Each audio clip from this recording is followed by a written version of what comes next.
Okay, so the reason I have my flat halter on Stella right now is because, well, so I have a video showing how I tie my lead rope into reins, and I always do it with my rope halter. And I've had a lot of comments asking how they would do it because they don't have a rope halter, so they want to see how they would do it with a regular flat halter. So I'm going to demonstrate it, but I highly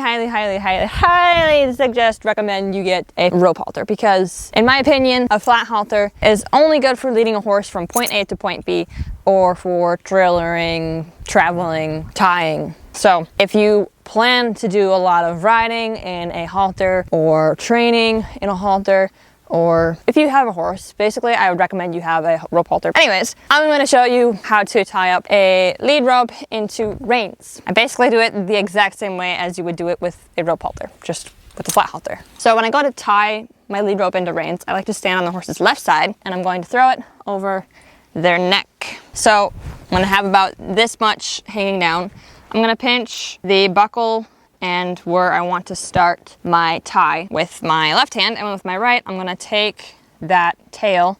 I'm going to wrap it around the buckle, usually 3 times, but because this lead line is pretty short, I'm only going to do 2 times. And then on my second wraparound, I'm going to take the tail now.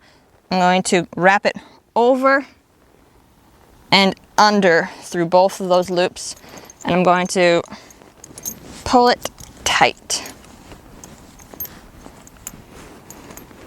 So because there is only 2 loops here, it might have a higher risk of pulling out, so just before you get on, just make sure it's tight, and usually it's good. I've very rarely had this come undone on me. And with this type of rope lead line, there's a lot of grip into it, so it shouldn't come out. You do have pretty short reins, but Stella is a small horse, so that doesn't really bother me. If you're out on the pasture, you go to get your horse, you don't want to walk all the way back from the pasture to the barn with your horse.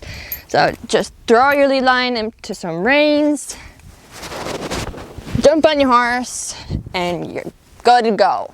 And because you tie this knot around your buckle, it's not going to slide down because the fat end of the buckle is going to keep your knot up, basically. So it's not going anywhere. And taking it out is usually pretty simple, unless you've been pulling on it a lot.